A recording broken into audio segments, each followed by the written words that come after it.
Halo Sobat Ekspor, kembali lagi dalam acara Dashboard Ekspor. Hari ini kita akan berbicara tentang ekspor. Namun sebelum itu kita akan mengulik tentang negara yang terkenal dengan sapinya, kemudian serealnya, gandumnya, dan kanggurunya. Kira-kira menurut Kak Deta, negara apa sih itu? Kalau ngomongin soal sapi ya, di rumah itu ada nih sapi, Mas. Berarti Indonesia nih, iya nggak? Wah, salah nih. Oh, salah ya. Coba deh, Kak Jack, kira-kira menurut Kak Jack negara apa? Sapi ya? Jepang deh kayaknya. Jepang. Salah. Wagyu lah itu kan. Salah, kita lebih ke kanguru. Oh, kanguru. Ah. Singapura ya? Salah juga. Di kebun binatangnya ada loh kanguru ya. Ada. Di Indonesia kanguru juga ada loh. Ada. Namun ada negara itu yang lebih terkenal. Ikonik ya? Iya, betul. Betul. Kira-kira menurut Kak Jojo apa? Kalau dibilang ada sapi memang banyak sapi ya di berbagai negara gitu. Tapi kalau ada kanguru kayak banyakan di Australia deh. Apa benar ya? Australia. Betul. Oh, iya. Tepat sekali, tepuk tangan untuk. Ya, maka tema hari ini kita akan berbicara tentang meningkatkan pasar ekspor di Australia.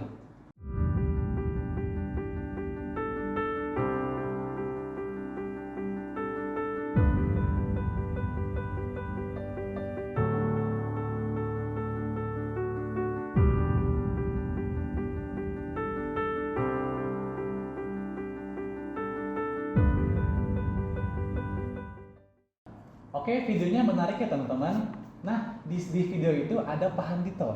Kira-kira nih Pak Handito selama di sana tuh ngapain aja sih? Ya, ini dengan background yang ada di belakang kita ini. Ini ada di ujungnya Sydney, di Sydney. Jadi waktu akhir tahun saya sebenarnya bukan liburan, tepatnya pindah kerja aja 3 minggu ada di sana karena begitu mendarat, kemudian kita ada dialog. Waktu itu diadakan oleh teman-teman Kompas dengan ITPC di Sydney. Nah dari sana konjen sempat ketemu atas perdagangan, bahkan dialog dengan Pak Duta Besar di sana. Tetapi yang saya mau ceritakan sebenarnya bukan jalan-jalannya, tetapi apa yang bisa ditarik dari sana ya. Jadi kalau kita lihat dari VT-VT tadi itu, kita lihat bahwa memang di Sydney ada Indonesia Trade Promotion Center yang efektif banget, tempatnya bagus banget gitu ya. Tempatnya bagus ya, tempatnya bagus di lantai bawah gitu yang di tempat orang suka lewat-lewat dekat stasiun, iya strategis gitu. Jadi lokasinya enak, bagus. Jadi kalau ke situ tinggal turun dari kereta yang gede kayak kereta kecil, jalan kaki sampai di situ dah kan gitu. Nanti dari situ dari kompleks itu juga bisa ini naik boat ke sini kayak kapal gitu, ferry pakai yang ini gitu ya. Jadi nah ini tempat yang bagus untuk promosi. Jadi kalau kita lihat Sydney, memang Sydney ini sebagai kota dagangnya Australia gitu ya, dan banyak hal bisa kita lakukan di sana. Tapi kalau nyari sapi di sana nggak ketemu aku. Karena laut Sapi. itu laut Pak. Iya, sapinya ada di Pelosoknya mungkin ada di ada. pelosoknya ya. Iya, Di mana? Kalau kamu kan suka pelihara sapi tuh. Aduh, kalau bicara sapi sih tempat strategisnya nggak tahu sih Pak ya. Cuman kalau kanggurunya mungkin di sekitar padang gurun atau padang rumput sih Pak kalau di Iya. Australia. Karena kan di Australia ini selain mereka punya perkotaan seperti ini, pastinya mereka juga punya yang padang gurun juga padang rumput sih Pak. Sepertinya di Iya. peternakannya khusus di daerah itu aja sih Pak. Gitu ya. Iya, saya rasa memang ada di kan Australia itu pada dasarnya padang Dataran, ya, ya Padang padang gurun. gurun gitu ya. Betul, Pak. Padang gurun, ada padang yang luas, dan memang ada juga peternakan yang sekarang dimiliki oleh orang Indonesia loh, oleh perusahaan Indonesia ya. Jadi kalau ada impor sapi dari Australia, jangan buru-buru berpikir wah ini kita impor, tapi impornya dari orang Indonesia atau perusahaan Indonesia di sana. Iya, ada yang sudah punya peternakan sapi di sana, dikirim ke Indonesia. Ya, saya rasa yang begini memang bisa menjadi sesuatu yang kita bisa manfaatkan. Kan ada perjanjian perdagangan bebas, bahkan dilengkapi lagi jadi SEPA, IA-SEPA namanya kan, Indonesia, Australia Comprehensive Economic Partnership Agreement, ya kan, gitu kan, IA-SEPA. Nah itu yang memberi kesempatan tidak hanya perdagangan yang lebih bebas, tapi juga investasi yang lebih leluasa, gitu. Bahkan juga sebenarnya kita juga ini juga di aturan itu pergerakan manusianya juga dipermudah sebenarnya. Banyak juga di sana saya lihat, saya sempat tadi kan di salah satu videonya ada, saya lagi makan rawon. Iya, ada rawon di Sydney. Itu Iya. ada juga ya Pak Iya, ya makan di apa sana. nih? Tapi rasa rawon yang ada di sana sama di sini gimana? Ya sama lah, wong Sama. tukang masaknya orang Surabaya. Yang punya orang Surabaya, tapi ini Berarti bukan- restorannya udah 12 di sana. Wow. Iya, ada di Sekali. Sydney, ada di beberapa kota. Nah, itu ada asosiasi restorannya di situ. Asosiasi Restoran Indonesia di sana. Saya diajak makan di situ, gratisan lagi enak. Wah. Karena wanita jarang-jarang datang ke Australia. Iya, dan- Sembari mempromosikan nih kayaknya. Iya, Pak. tapi sekaligus kan di situ sebenarnya ya dagingnya daging Australia, tapi bumbunya kan bumbu Indonesia, kan rawon Indonesia gitu, rawon Surabaya di situ. Jadi ini salah satu contoh sebenarnya bahwa ekspor itu bisa juga kita lakukan dengan cara-cara seperti itu, kan gitu. Iya, berarti udah terkenal ya kuliner Indonesia sampai ke Australia. Begitu. Namun yang lebih menarik tadi Bapak sempat mention soal peternakan yang ada di Australia. Karena Australia ini terkenal dengan ternaknya yang diimpor ke kita. Nah, namun pertanyaannya apa yang bisa kita beri untuk meningkatkan ekspor ke Indonesia? Nah itu dari Cirebon banyak itu. Emang sangat menarik Pak, kalau ngomongin peternakan, ngomongin sapi juga makan Pak ya. Iya. Nah jadi kita sedikit memutarbalikkan bahwasanya nggak hanya barang-barang yang dikonsumsi oleh manusia, dipakai oleh manusia yang kita ekspor tentunya. Barang-barang yang memang untuk kebutuhan peternakan maupun energi dan sebagainya itu kita bisa gali. Nah utamanya ini di Australia banyak sapi, nggak mungkin nggak begitu makan. Nah pertama itu, kedua tentunya sekarang banyak pemanfaatan limbah-limbah, misalkan dari limbah bungkil kelapa, bungkil kopra, bungkil kedelai dan sebagainya.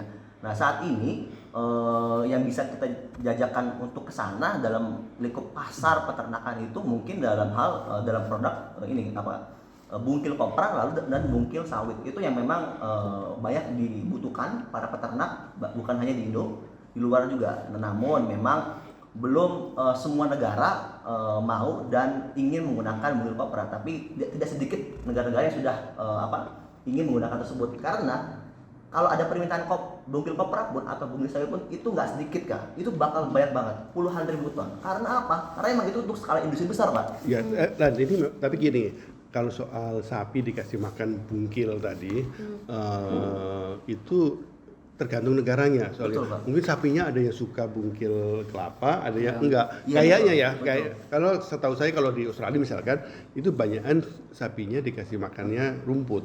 Oh, iya. Ada makanan tambahan. Tapi kalau di sana kan terkenal ladangnya padangnya besar gitu kan, berusia ribuan hektar gitu. Nah, kalau di sana tuh kira-kira katanya di konon, saya belum sempat jadi sapinya, Cok.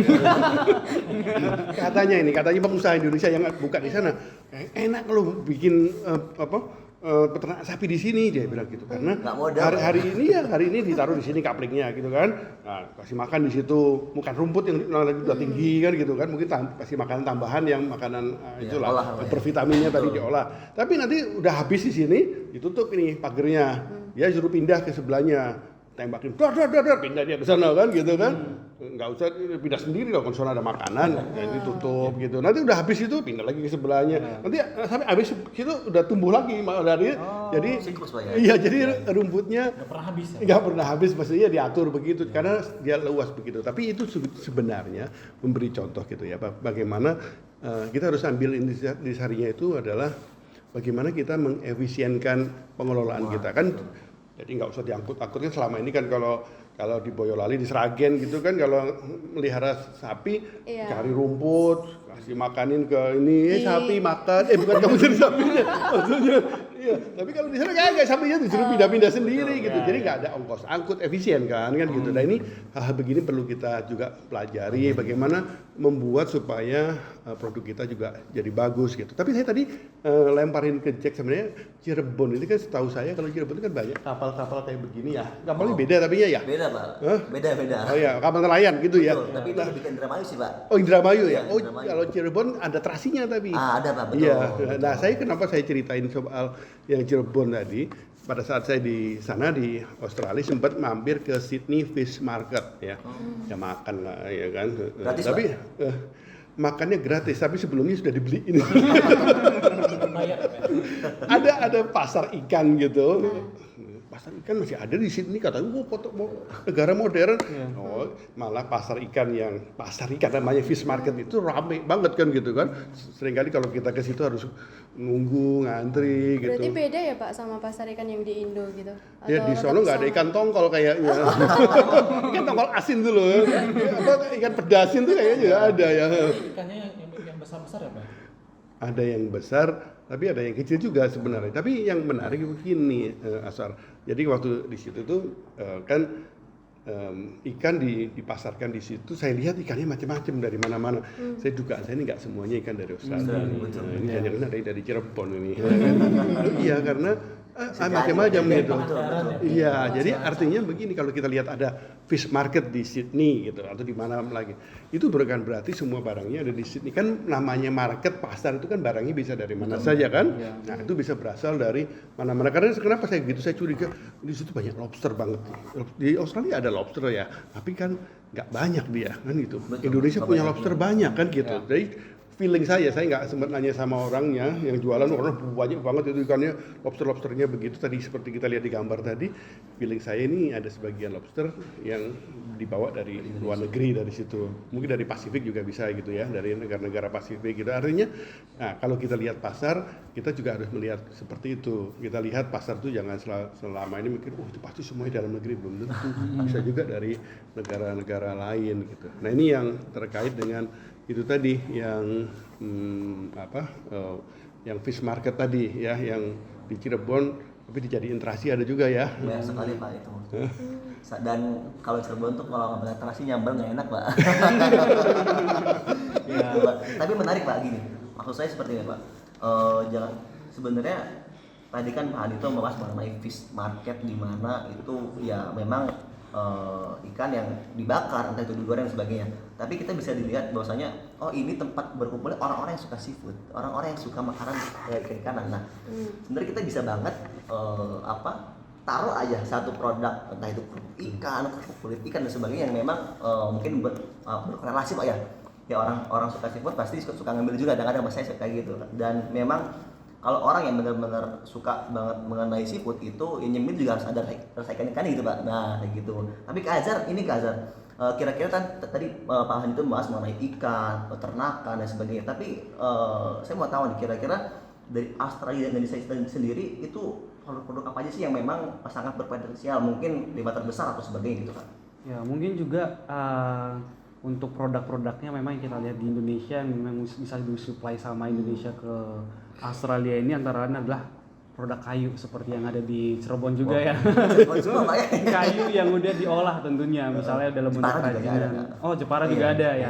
Dan juga biasanya kan kalau memang karakteristik rumah di Australia kan modern tapi ada dari bahan-bahan yang natural. Ya, yang natural, yang dari kayu itu jadi salah satu yang bisa disuplai sama Indonesia gitu.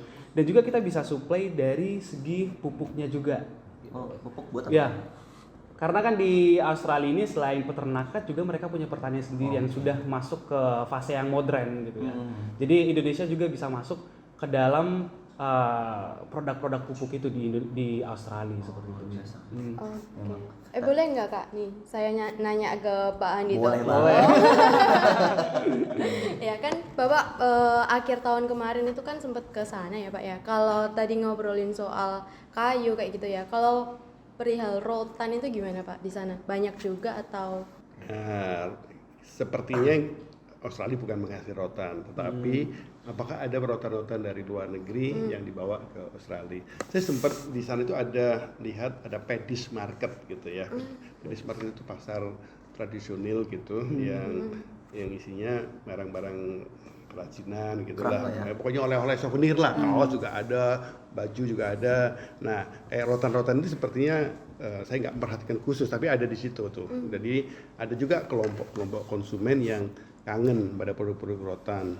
Siapa tuh? Nah kalau bicara Paddy's Market tuh pasar tradisional yang kayaknya banyak kan orang-orang Asia yang di situ, orang-orang Indonesia suka ada di situ. Jadi kalau kita ngobrol pakai bahasa Indonesia, gitu. Ada orang Vietnam, ada orang Chinese gitu kan, gitu. Jadi ada di situ. Nah itu berarti ada pasar-pasar tertentu yang masih ini menyukai, ya tadi Joshua juga bilang yang produk-produk yang alami gitu, termasuk yang rotan gitu. Tapi selain di Pedis Market tadi itu, saya juga lihat ini kalau nanti mau ke Australia kan katanya mau ke Australia, ini nengok ke sana gitu ya. Ada juga ini, ada toko-toko sekarang makin banyak, toko-toko groceries Asia gitu. Malah saya lihat ada yang Indonesia, ada yang berani PD ini toko Indonesia gitu. Selama ini suka toko groceries di sana itu toko Asia, tapi ada barang Indonesia gitu. Jadi saya sempat ini juga bikin live IG dari situ kan kemarin. Di situ ada tadi kerupuk ikan tadi ada di situ. Ya ada makanan-makanan khas itu apa namanya ya pokoknya kue-kue yang Kecil-kecil. ya biasanya dari kampung-kampung malah kan gitu kan ya, saya udah lama nggak lihat produk ini ada juga di sini dan berarti ada importir yang membawa produk-produk khas Indonesia ke sana untuk siapa? Awalnya pasti untuk orang Indonesia kan, tapi dari situ kan bisa meluas akhirnya karena Australia kan makin hari makin Asia sebenarnya. Iya kan tadinya Banyak pendatang ya Pak ya. iya tadinya kan dari Inggris yang ke sono termasuk yang dijadikan sebagai tempat hukuman kan dulunya kan orang-orang Inggris yang dihukum di sana ya tapi akhirnya lama-lama suka banyak yang bukan hukuman juga ke sana tapi sekarang terakhir-terakhir ini terakhir yang dari Asia makin banyak ke situ jadi ini menjadi makin Asia gitu nah ini yang saya rasa juga harus diperhatikan perubahan pasar jadi kalau kita lihat pasar Australia jangan terlalu mikir ini kayak bule-bule ada si bulenya ada bule juga ada bule mesti bule pakle gitu ada juga. Maksudnya iya nah itu pasar-pasar yang jualan produk-produk Asia bahkan produk Indonesia sudah makin banyak saya sempat ketemu salah satu importir produk Indonesia di situ gitu kan dia gudangnya banyak gede gitu saya sempat lihatin ternyata gudang-gudangnya isinya ya barang-barang yang sehari-hari kita temui di Indonesia ada di situ. Nah, dia jual kemana nih? Nah, jualnya ke toko-toko tadi itu, toko-toko Indonesia. Iya, sebenarnya Toko-toko ada juga yang Asia ya, Pak? toko-toko Asia. Ada sebagian dia jual ke supermarket atau hypermarket di sana. Tapi yang sebagian besar itu lewat toko-toko toko Indonesia, toko Asia tadinya. Itu jalur sebenarnya. Jadi kalau kita bicara mendistribusikan produk nanti ke Australia, pasti kan kita juga kepengen juga masuk memanfaatkan IASEPA itu kan. Nah, ini bisa berpikir langsung ke sono cari bule tadi bukan bule ya bule Boleh Pak. tapi sebenarnya bisa juga kontak yang orang-orang Indonesia di sana ada beberapa trading company yang pemiliknya atau pimpinannya orang Indonesia gitu masuk ke sana gitu diaspora Indonesia di sana juga banyak yang aktif dagang saya sempat dialog kan sama teman-teman yang ada di sana nih klubnya Indonesianis di sana gitu mereka bilang udah kirim sini aja dia mendistribusikan produk-produk besar-besar dari punyanya Kalbe dari punyanya Sido Muncul dari punyanya Indofood dan sebagainya itu tetapi dia juga mendistribusikan produk-produk yang khas dari Indonesia gitu. Oke, berarti sangat luar biasa sekali ya. Market Australia ini sangat besar sekali potensinya. Kira-kira nih, apa sih tantangan dalam memasarkan produk kita di Australia? Oke, kalau dilihat dari tantangan ya, dari kita mahasiswa sendiri itu dalam segi dekatnya, maksudnya nggak dalam jangka jauhnya dulu ya, dalam mencari supplier, mencari produknya, itu sudah menjadi tantangan ya buat kita. Nah, untuk regulasinya itu kita juga perlu diketahui juga gitu. Nah, tantangannya apa? Kita tuh harus bisa menguasai pasar di Australia juga. Jadi sebelum kita menjual suatu produk itu ke pasar Australia, kita tuh harus tahu si Australia ini tuh kebutuhannya tuh apa aja sih kayak gitu. Terus habis itu peluang pasarnya itu apa kayak gitu. Seperti apa yang dibilang sama Pak Handito tadi ya, walaupun kayak kerupuk, terus kemudian ada juga kue-kue itu, terus kemudian mungkin bisa daging kayak gitu kan bisa tuh untuk diekspor. Ini tapi ada tantangan yang tadi disebutin Neta soal kerupuk dan saya jadi ingat tadi restoran Indonesia tadi. Iya. Restoran dia salah satu grup restoran Indonesia di Australia dia punya 12 restoran. Dia mau nambah lagi kan gitu tapi dia bilang Pak saya punya kesulitan nih kalau nambah lagi cari tenaga kerja di restoran susah di sini, mahal lagian gitu, nggak hanya mahal tapi susah juga kan gitu. Jadi ini jadi tantangan sebenarnya buat restoran Indonesia yang sudah makin banyak di sana itu. Nah tapi ini juga sebenarnya kesempatan nih, sekarang ini banyak anak muda yang Ke sana Pak ya. ke sono Betul, Pak. bilangnya belajar tapi di sono Sambil sambil kerja. kerja. Karena dibolehkan kalau dia kuliah di sana dapat izin sekian jam per hari kerja. Saya ketemu di sana ada anak-anak Indonesia yang kamu kan paginya kita nemenin kita gitu, jalan gitu. Mau kemana? Mau kerja om, dia bilang gitu, kerja. Iya, kerjain. Lu ya malam-malam dia kerja. Oh, part-time, malam-malam kerjanya kamu apa? Dia bilang gitu. Oh saya di supermarket ini jadi yang jualan enggak yang ngepakin naruh barang itu udah tutup supermarketnya dia ngepasin gitu. Contoh kan waktu itu saya lihat dia bahasa Inggrisnya juga biasa-biasa aja kan gitu. Kerjaannya ketemu orang, ketemu barang itu tadi. Ya maksudnya banyak pekerjaan yang ini yang macam-macam lah. Tapi sebenarnya gini, kalau kita sebagai anak-anak muda gitu ya, anak-anak muda jangan melihat ini saya mau kerjanya di Australia, pindah ke sono. Itu silahkan saja. Tapi saya tidak menganjurkan itu. Yang saya menganjurkan nggak apa-apa ada kesempatan di sana sambil kita memahami di sono, kemudian kita kerja di sana. Tapi kerjanya kalau langsung apply visa kerja kayaknya sulit sekali ya kan. Jadi ini belajar di sana, kuliah di sana sambil kerja. Nah, itu dapat duit lumayan banyak. Sekali lagi saya bukan menganjurkan kita mau bondong-bondong pindah ke sana, bukan, tetapi itu bagian dari kita memahami culture-nya Australia. Kalau kita sudah biasa di sono ke sana kemari. Contoh teman yang tadi yang ngurusin barang-barang tadi itu di natah barang di supermarket itu. Kerjanya biasa-biasa aja, nggak usah malu juga, sama aja kerjaan kan. Tapi dari situ dia paham, yang laku apa, yang sering kosong kan berarti laku barangnya kan gitu kan. Nah itu secara alami belajar gitu, memahami perilaku konsumen di Australia. Nah itu yang bisa kita lakukan sebenarnya. Ya, setuju Pak. Dan mungkin bagi Australia opsi pertama untuk bisa mendapatkan tenaga kerja dan juga produknya adalah Indonesia, karena Indonesia adalah yang paling dekat gitu ya. Dan juga Indonesia menjadi pintu masuk bagi negara-negara lain untuk masuk ke Australia gitu ya Pak ya. Tapi juga mungkin tadi ada pertanyaan melanjutkan yang sudah sempat di-mention sama Pak Handito yang IASEPA tadi Pak. Kira-kira itu dampaknya ke perdagangan lebih spesifik dan juga secara investasi seperti apa Pak? Nah ini bagus ini. Jadi IASEPA ini kan perjanjiannya tidak hanya perdagangan. Jadi ini contohnya IASEPA tadi. Nah IASEPA itu kan tidak hanya perjanjian perdagangan tapi juga investasi dan bahkan ekonomi secara umum gitu, termasuk pergerakan manusia dan sebagainya. Nah, salah satunya soal investasi. Kita sekarang makin mudah saling investasi dengan Australia. Salah satu contohnya dibuka kesempatan, meskipun tetap harus ada aturannya.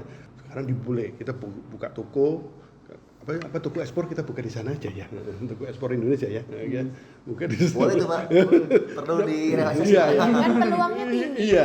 Nah, tapi kemudian dari situ kita bisa berinvestasi di sana. Kadang-kadang gue mikir, bukannya maunya investasi dari Australia ke Indonesia. Oke, kita bisa mengundang investasi dari Australia ke Indonesia. Tapi sebenarnya di era sekarang kan masih ingat di pelajaran kan ada internationalization itu loh. Karena habis ekspor kemudian Agak enam tuh.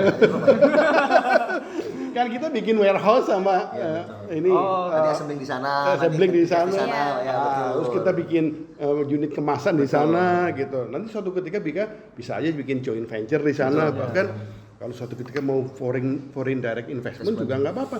Nggak apa-apa kan, kita jangan menganggap lagi foreign direct investment FDI itu sebagai pelarian modal kan. Selama ini kita bilang kenapa investasi di luar negeri, kenapa nggak di dalam negeri aja.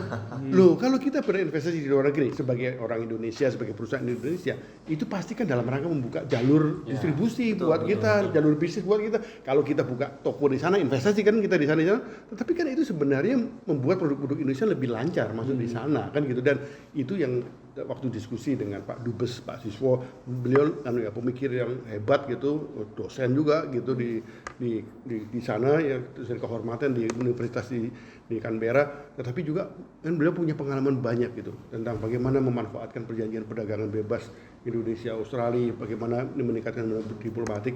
Nah ini kita ingin dorong, jadi nggak apa-apa saling investasi, dan sekarang ini sudah banyak investasi Indonesia di sana juga.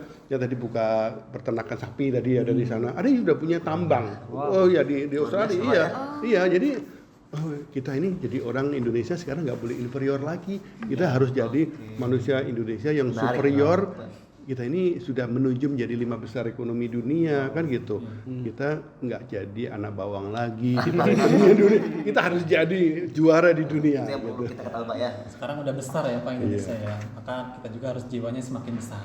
Pak Handito, terima kasih atas penjelasannya. Kepada teman-teman semua juga saya ucapkan terima kasih banyak.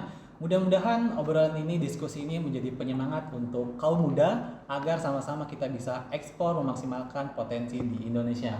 Dan akhirnya saya pamit undur diri, saya Azhar dan Salam ekspor.